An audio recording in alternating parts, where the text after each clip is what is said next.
jusqu'à 9h, Good Morning Business.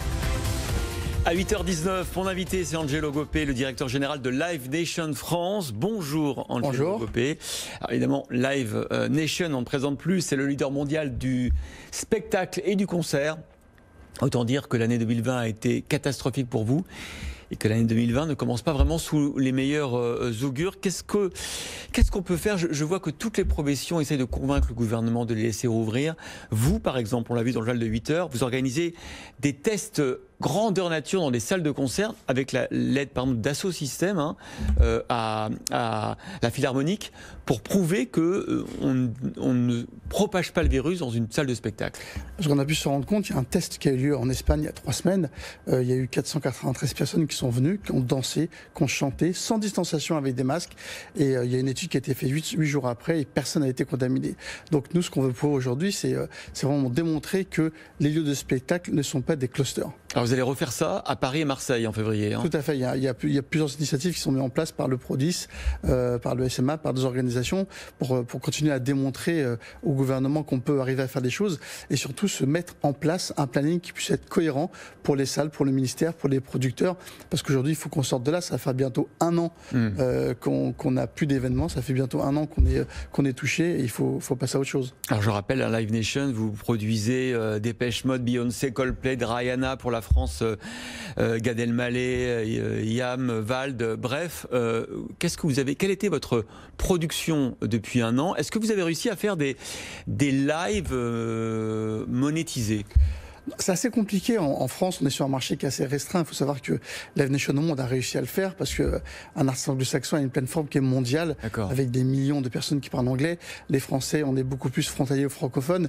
Mais par contre, il y a eu des belles réussites au niveau mondial. Il y a eu BTS, il y a eu Billie Eilish, il y a eu Dua Lipa qui a été une des plus grosses réussites en streaming. Donc je pense que c'est quelque chose qui est intéressant, qui est pertinent, mais c'est un mirage. Il ne faut pas se dire aujourd'hui que c'est ce qui va venir remplacer le live. Le live aujourd'hui, l'émotion qu'il y a sur le live, le fait d'être ensemble, de partager, de communiquer, de danser, c'est autre chose. L'émotion et le modèle économique, on sait à quel point depuis plusieurs années les artistes vivent grâce au live, qui est une partie de plus en plus importante de leurs recettes. Mais elle est importante parce que l'opportunité est beaucoup plus importante. Aujourd'hui, il faut se dire qu'en France, il y a encore 10 ans, il n'existait pas autant de salles qu'il existe en France.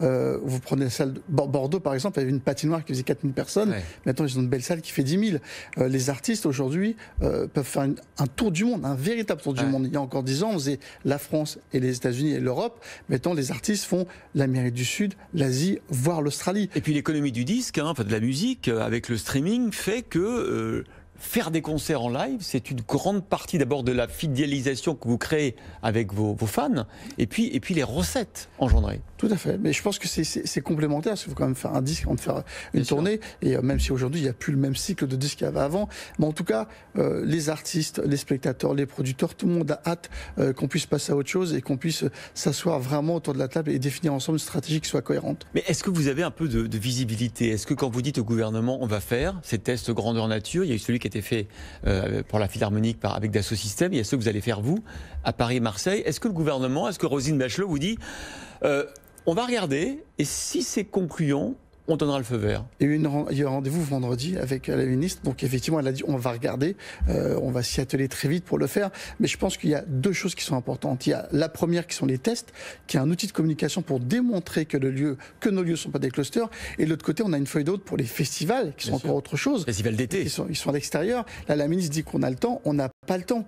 Aujourd'hui, accueillir des milliers de personnes, c'est une contrainte. Et nous, à nous de démontrer aujourd'hui qu'on est capable d'accueillir sereinement les gens et de mettre en place des modélisation d'entrée, parce que ce que le gouvernement a peur, et on a pu le voir au travers de l'étude de Pasteur, même si elle n'a pas été rendue publique, ce n'est pas le lieu qui est compliqué, c'est le flux qui est dirigé vers le lieu. Alors aujourd'hui, si on a un flux qui est compliqué, le flux du métro est tout aussi compliqué, le flux des centres commerciaux pendant les fêtes a été compliqué. Je pense qu'aujourd'hui, on peut arriver à mettre en place des modélisations d'entrée qui peuvent permettre à nos festivals cet été d'avoir lieu. Et ça, vous attendez une réponse pour quand ? Est-ce que c'est quoi la date limite pour pouvoir ensuite enclencher ? On l'a vu l'an dernier très vite. Il y a des festivals qui ont été annulés en mars ou avril parce que réunir, vous l'avez dit, des dizaines de milliers de personnes en juillet-août, ça implique d'être organisé avant. Il y a plusieurs choses. C'est d'abord une organisation et surtout il y a l'attente du public. On a besoin de les rassurer. Quand la ministre dit on a le temps, Madame la ministre, Nous n'avons pas le temps. Aujourd'hui, les gens n'achètent plus de billets. Donc si on attend des mois et qu'on ouvre au mois de juin, les gens ne vont pas acheter des billets, on aura des festivals qui seront vides. Même si beaucoup de festivals ont gardé leurs billets de l'année dernière, aujourd'hui on a besoin de rassurer les gens, on a besoin de rassurer les artistes, on a besoin de rassurer les salariés qui travaillent sur les événements. Et je pense qu'il faut qu'on arrive très vite à mettre en place, dès maintenant, parallèlement aux tests qui se font pour les salles, une feuille de route sur les festivals qui soit claire et précise. Alors pour les artistes, il y a eu ce régime de l'intermittence qui a été prorogé d'un an, sans doute encore d'une nouvelle année. En revanche, pour les groupes comme le vôtre, vous avez bien sûr bénéficié du chômage partiel pour vos salariés, du fonds de solidarité qui va être élargi maintenant. Avant, c'était très symbolique, si je puis dire, 1 000 euros, puis 10 000 euros, 50 000. Désormais, on pourrait aller jusqu'à 2 ou 3 millions. Alors déjà, il faut savoir qu'on a pour l'instant pas une certitude d'avoir accès au fonds de solidarité. Pourquoi ? Parce que certaines personnes haut placées, qui ne sont pas dans le réel, comme nous, pensent que comme nous avons des aides sectorielles, nous n'avons pas le droit aux aides transversales. Nous n'avons pas d'aide sectorielle. La culture aujourd'hui, c'est une espèce de grand panier où il y a des subventionnés, des théâtres, des festivals et des producteurs. Je pense qu'aujourd'hui, comme vous l'avez dit, on a besoin d'avoir accès à ces fonds de solidarité. Ça, vous n'avez pas de garantie pour la nouvelle version du fonds ? Non, on a la garantie pour le fonds de solidarité. Jusqu'à 60 à 70% de vos coûts fixes. On a le fonds de solidarité du mois de décembre, pour l'instant, qui va être en ligne à partir du 15 janvier. J'espère qu'on va continuer comme ça. Il y a eu une alerte en nous disant qu'on ne pouvait pas toucher et des fonds venant des aides sectorielles et les aides transversales. Je pense qu'aujourd'hui, on a besoin de rassurer les salariés, on a besoin de rassurer les entrepreneurs. Comme vous l'avez dit, c'est peu importe qui on est, qu'on soit un groupe, une entreprise ou un individuel, aujourd'hui, on a besoin de ces aides parce que, comme vous l'avez dit, on est parti pas pour des semaines, on est encore parti pour des mois d'incertitude. L'activité ne va pas reprendre pleinement avant 2022. Voire la fin 2022, on a besoin d'être encadré, d'aider et surtout de rassurer nos salariés. Vous organisiez combien de concerts par an ? Près de 2000, je crois.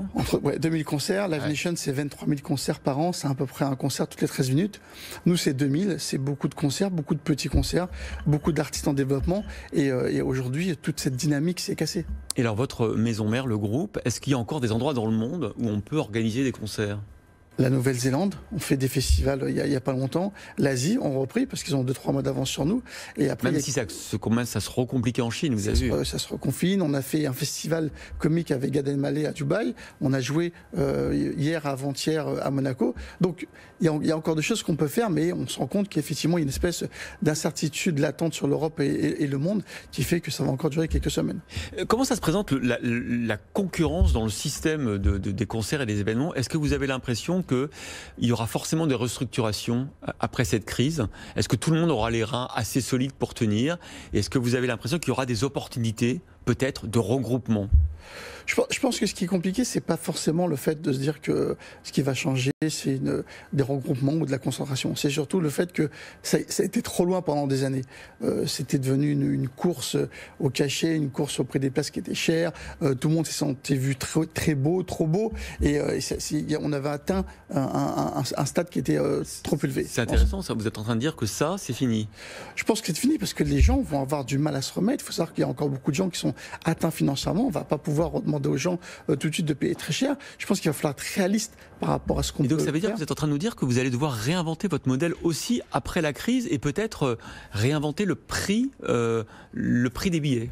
Oui, parce que le prix des billets se fait en fonction de quoi aujourd'hui ? Du coût de la vie. Bien sûr. Le coût de la vie, forcément, va pas être le même. Les gens n'ont plus le même pouvoir d'achat.